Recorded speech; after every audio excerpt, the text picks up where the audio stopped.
जय मसीह की साथियों, परमेश्वर का अनुग्रह एवं दया आप तमाम वीडियो देखने वालों पर होती रहे यीशु मसीह के नाम में, आमीन। साथियों, हमारा आज का विषय है कि यहूदा इस्करियोती की आत्मा कहाँ है, स्वर्ग में या नरक में। यहूदा इस्करियोती जिसने प्रभु यीशु मसीह का सौदा किया, 30 सिक्कों के बदले यहूदा ने अपने मित्र, अपने यार या यूं कहें कि कुल कायनात के मालिक का सौदा कर दिया। साथियों, ऐसे व्यक्ति की आत्मा के लिए सबसे उपयुक्त स्थान नरक में वे आग की झील ही है। लेकिन आज हम आपको इस वीडियो के माध्यम से ये बताएंगे कि यहूदा की आत्मा उस धधकती आग की झील में नहीं है, वरन कहीं और ही है। आज का वीडियो बहुत ही दिलचस्प होने वाला है। हमारी आपसे विनती है कि वीडियो को पूरा देखें ताकि पूरी रीति से हम ये बात समझ सकें। तो आइए हम वीडियो की ओर बढ़ते हैं। और यहूदा की आत्मा कहाँ है, ये जानने से पहले हमें ये जानना जरूरी है कि यहूदा इस्करियोती का जीवन आखिर कैसा था और बाइबल इस विषय में क्या कहती है। यूहन्ना की किताब अध्याय 6 और उसके 70 वचन के अनुसार यहूदा का मन साफ नहीं था, वे शैतान था। यूहन्ना अध्याय 13 उसके 10 और 11 वचन के अनुसार यीशु मसीह ने कहा, तुम सब के सब शुद्ध हो एक को छोड़कर। यह संकेत सीधे तौर पर यहूदा इस्करियोती के लिए ही था। यूहन्ना अध्याय 13 और उसके 25 से 27 वचन के अनुसार जब पतरस ने प्रभु यीशु मसीह से पूछा कि हे प्रभु, वे कौन सा चेला है जो तुझे पकड़वाएगा, तो यीशु मसीह ने कहा, वही जिसे मैं ये टुकड़ा डुबो कर दूंगा। और फिर यीशु मसीह ने वे टुकड़ा यहूदा इस्करियोती को डुबोकर दे दिया। यूहन्ना की ही किताब अध्याय 12 और उसके 6 वचन के अनुसार यहूदा इस्करियोती चोर था और उसके पास पैसों की एक थैली रहती थी और वे उसमें हेर फेर करता रहता था। साथियों, जब हम इन वचनों को देखते हैं या पढ़ते हैं तो हमें यही मालूम होता है कि यहूदा इस्करियोती एक लालची और बेईमान व्यक्ति था।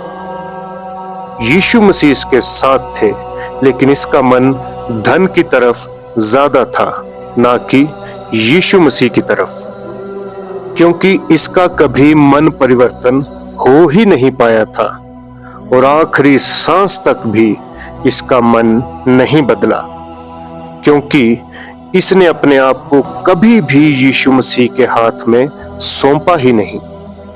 मत्ती की किताब अध्याय 26 और उसके 14 से 16 वचन के अनुसार इसने 30 सिक्कों के लिए प्रभु यीशु मसीह का सौदा कर डाला था ताकि यीशु मसीह को पकड़वा सके।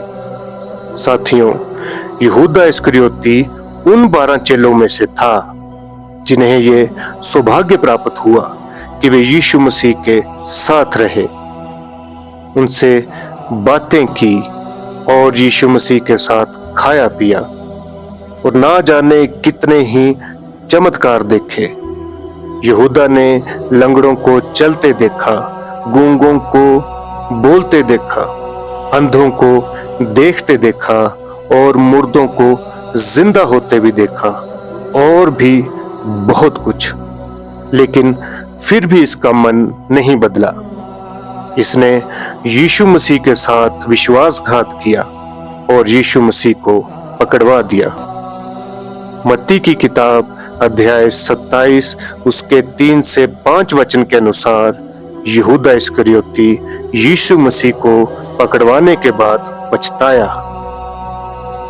यहूदा पछताया, लेकिन तब तक बहुत देर हो चुकी थी, बात हाथ से निकल चुकी थी और ये पछतावा अब यीशु मसीह को बचा नहीं सकता था। यहूदा को अपनी करनी का या जब यहूदा को अपना पाप बोध हुआ तो वे सिक्कों को वापस लेकर गया।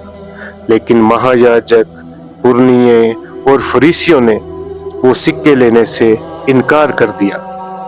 उनके इनकार करने के बाद यहूदा इस्करियोती ने वे सिक्के वहीं आंगन में फेंक दिए और अपने आप को फांसी लगा ली और रस्सी के साथ झूल गया, अर्थात यहूदा इस्करियोती ने आत्महत्या कर ली और अपनी जीवन लीला समाप्त कर दी। साथियों, अब सवाल ये है कि मरने के बाद यहूदा इस्करियोती की आत्मा कहाँ गई?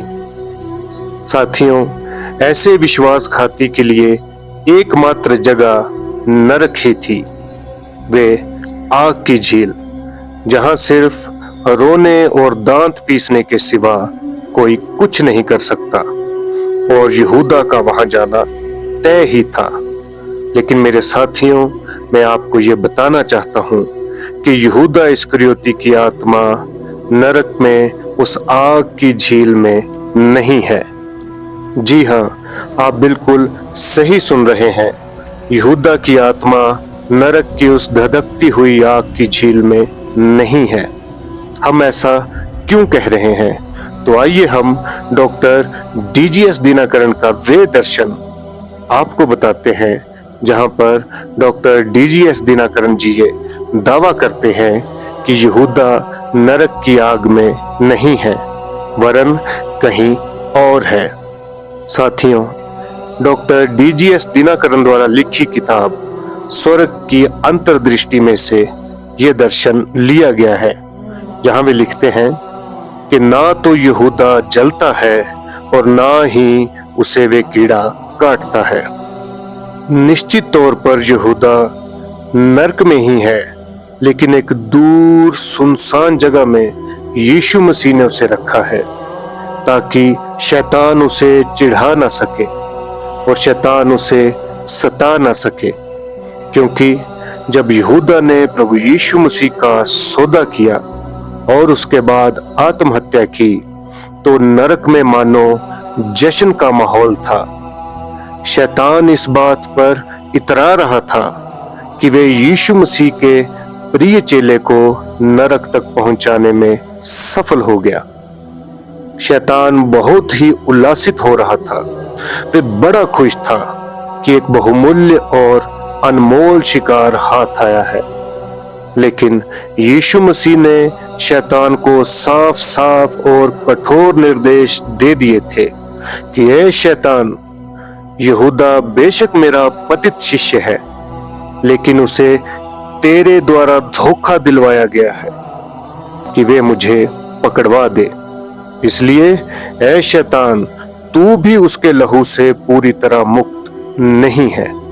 तो इसलिए यीशु मसीह शैतान को यह हुक्म देते हैं कि यहूदा इस्करियोती को तू नरक के सारे सताव के स्थानों से अलग रखना, ना तो तू और ना तेरा कोई दूत उसके पास जा सके। निश्चय ही मेरा न्याय उस पर संसार का न्याय करने को मेरे अंतिम आगमन पर प्रकट होगा। यीशु मसीह ने शैतान को साफ साफ कह दिया था कि यहूदा की आत्मा एक सुनसान जगह पर रखी जाएगी। कोई भी दूत, कोई भी दुष्ट आत्मा और स्वयं शैतान भी उसके पास नहीं जा सकेगा। प्रभु यीशु मसीह नहीं चाहते थे कि शैतान और उसके दूत उसे सताएं, उसे चिढ़ाएं या यहूदा इस्करियोती का मजाक बनाएं। आगे डॉक्टर डीजीएस दिनकरन जी लिखते हैं कि मैंने एक बार फिर यहूदा की ओर देखा।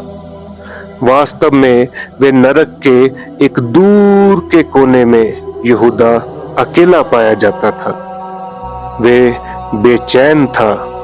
वे थोड़ी देर बैठता था और फिर अचानक कूद कर चिल्लाता था, हाय मैंने उसे पकड़वा दिया, हाय मैंने यीशु मसीह को पकड़वा दिया। वे अपने सिर को अपने हाथों में रखकर जोर जोर से रोने लगता था और पछताता था। उसके बाद वे थोड़ी देर धीरज धर कर बैठता था और विश्राम करता था, लेकिन कुछ देर बाद फिर उसे उस महान परमेश्वर के पुत्र को पकड़वा देने का कष्टदायी आभास होता था और यहूदा फिर जोर जोर से चिल्ला उठता था कि हाय, मैंने यीशु का सौदा कर दिया, हाय, मैंने उसे पकड़वा दिया। ये बड़ा ही दर्दनाक नजारा था जिसे देखकर किसी की भी रूह कांप उठे। आगे डीजीएस दिनाकरण जी लिखते हैं कि ये सब देखने के बाद मुझे इस बात का निश्चय हो गया कि नरक एक वास्तविक जगह है और हर प्रकार से, चाहे हम नरक को किसी भी प्रकार से देखें, वे एक क्रूर जगह है। वहां अंधकार है और वहां सताव है। तो साथियों, आज हमने देखा कि किस प्रकार शैतान आज भी चाहता है कि वे परमेश्वर के चुने हुओं को भरमा दे। लेकिन आज ये दर्शन, आज ये वीडियो देखने से हमें ये पता चलता है कि परमेश्वर ने शैतान को रोक दिया कि वे उसे सता ना सके, यहाँ तक कि वे उसका मजाक ना उड़ा सके, क्योंकि शैतान और उसके दूत बहुत खुश थे। वे यहूदा को चिढ़ाना चाहते थे कि तूने यीशु का सौदा कर दिया और हमने तुझे उसके उस अलौकिक रूप को नहीं पहचानने दिया, और सिर्फ 30 सिक्कों के लिए। तो साथियों, इस बात का दावा सिर्फ और सिर्फ डॉक्टर डीजीएस दिनाकरण जी करते हैं, जो कि परमेश्वर के बहुमूल्य एवं प्रतिष्ठित दास थे। आज वे इस दुनिया में नहीं हैं। वे जीसस कॉल मिनिस्ट्री के संस्थापक थे। आज इनके पुत्र पॉल दिनाकरण अपने परिवार के साथ इस मिनिस्ट्री को चला रहे हैं। डॉक्टर डीजीएस दिनाकरण अपनी पुस्तक स्वर्ग की अंतर्दृष्टि में 164 और 165 नंबर पृष्ठ में ये बात वर्णित करते हैं। तो साथियों, आपको ये वीडियो देखकर कैसा लगा, आप हमें कमेंट सेक्शन में बताएं, और इस वीडियो को यदि आपको अच्छा लगे तो अपने तमाम मसीही भाई बहनों में शेयर भी करें। और यदि आपने हमारे चैनल को अभी तक भी सब्सक्राइब नहीं किया है तो कर दें। परमेश्वर आप तमाम वीडियो देखने वालों का भला करे और अपने अनुग्रह भरे हाथ सदा सर्वदा के लिए आप पे रखे रहे। यीशु मसीह के नाम में आमीन।